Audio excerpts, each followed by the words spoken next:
All right, here we go. We're on Math 7, Chapter 3. This is Lesson 2 today, looking at how do we add integers. I'm going to go through some problems in your homework that you might have had and give you a little bit of help here to help you go along the right direction. So let's begin here. We have a negative 10, and we're going to add to negative 10 a negative 15. A couple of things that I used to do when I would teach my kids this is if the signs, meaning negative, negative, were the same, then in that case there we would find the sum and keep the sign the same. Meaning, I'm going to take this here, they have the same sign, a negative 10 and a negative 15.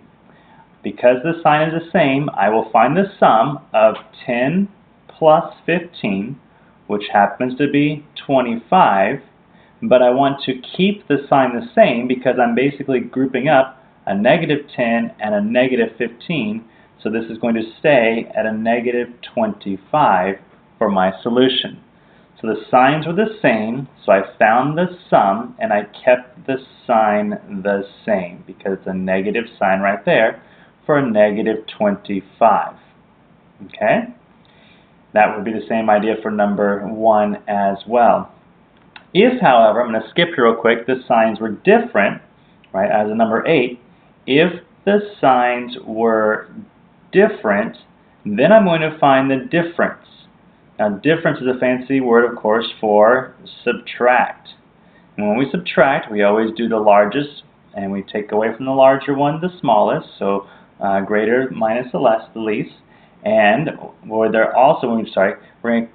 find the difference, subtract, and then we're going to keep the bigger sign. And what I meant by that was the greatest absolute value. Okay, so absolute value here. So for example, what's the absolute value of negative 15?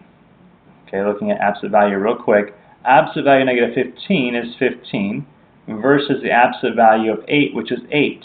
The one that happens to be the largest absolute value is this value right there, the negative 15. Which tells me my answer is going to be negative because I'm going to keep the bigger sign or the one that has the largest absolute value. In the meantime, let's go back up here. Because the signs were different, I'm going to find the difference. I'm going to do 15 minus 8, which equals 7. That's kind of the math part there. 15 minus 8, I find the difference, but because I want to keep the bigger sign, the number with that greatest absolute value is the negative 15, so this becomes a negative 7 there. Okay? Again, you could think of it different ways if you were to make it, a positive side or negative side and a positive side and map that out there. I have 15 counters on this side, 1, 2, 3, 4, 5, 6, 7, 8, 9, 10, 11, 12, 13, 14, 15, and I have 8 over here, 1, 2, 3, 4, 5, 6, 7, 8. If they balance or counter each other out, which if you look back at your start of your lesson here, we talked about a vocab word being the additive inverse up here, which means a positive 2 plus a negative 2 cancel each other out and go back to 0. So over here, I can actually say those 5 will cancel out those 5, and those 3 can cancel out those 3.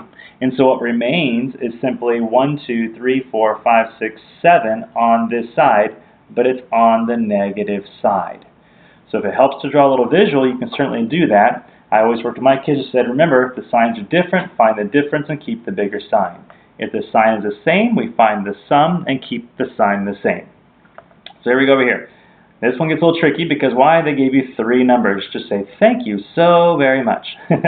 So here we go. We have 21 plus a negative 21. This is that additive inverse because this is a positive 21 plus a negative 21. So because they are the same number, but one's positive, one negative, they're going to cancel out and become simply 0. Now 0 is going to be now added to a negative 4. So we're at, if we think of a number line, here we are at 0, and we're going to add negative 4. We're going to go this way, 1, 2, 3, 4, down over here at negative 4, and my answer becomes negative 4. On number 6, I have a negative 34 plus 25 plus a negative 25. Again, look for the shortcuts here. Here we have a positive 25 and a negative 25. It's the additive inverse. These cancel one another out and become simply 0. So I'm left with negative 34 plus 0, which simply equals negative 34 as my answer for number 6. Now we skipped around a little bit there, but hopefully you got that. We have 2, 4, 6, and 8. On number 7, we see that Stephanie has $152 in the bank. She withdraws $20. From last lesson, we learned that withdrawal means she's taking away $20. If we write that as an integer, that would be a negative 20. Okay? She then deposits, which means we're putting in $84. Write an addition expression to represent this situation, then find the sum and explain its meanings. So, she started with $152 in the bank to begin with.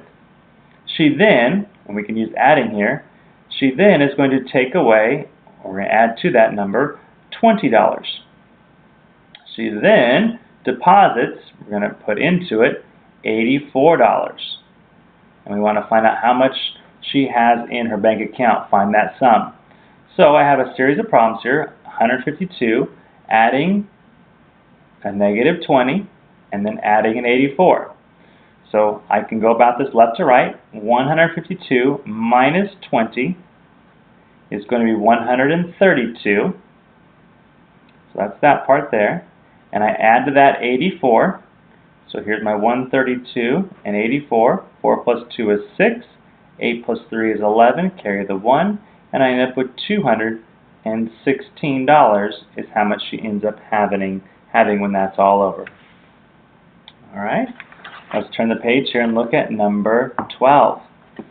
For number 12, we see that Lena deposits, adding, and withdraws, subtracting money from a bank account. The table shows her transactions for March. We can see she deposits $300, takes out $50, takes out $75, and puts in $225. Write an addition expression to describe her transactions. Now, we don't know what she started with, so we're going to start here with the very beginning and assume that she had nothing to start with. So we're going to say she's deposited $300, so she starts there. We're then going to say, because we're doing an addition expression, that to her bank account, she adds a withdrawal. So she's adding, actually, a negative 50. And then she's going to add another withdrawal to her account, a negative 75. And then we're going to add an actual deposit, which is a positive $225. So this is what happens in her account. She puts in $300, she takes out $50, takes out $75, and puts in $225. Then it says to find the sum and explain its meanings. Alright, and I can go about this a couple ways. Yes, order operations would say go from left to right. I certainly can do that. It's all adding and subtracting here, so we should be okay to do whatever kind of makes sense in your mind a little bit. So for me, I look at this and I recognize that negative 50 and negative 75, these signs are the same, so I could find the sum and keep the sign the same. That actually becomes a negative 125. So if I have a 300 plus a negative 125 plus 225, now I notice these have something in common. They're pretty close.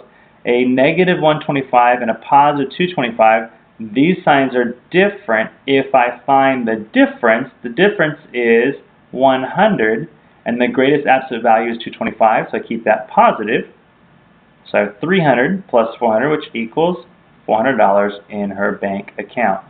So if I explain that, I can say, well, if I notice here, she's putting in 300 plus 225. That's actually $525 she puts in to start off, or over the course of the month.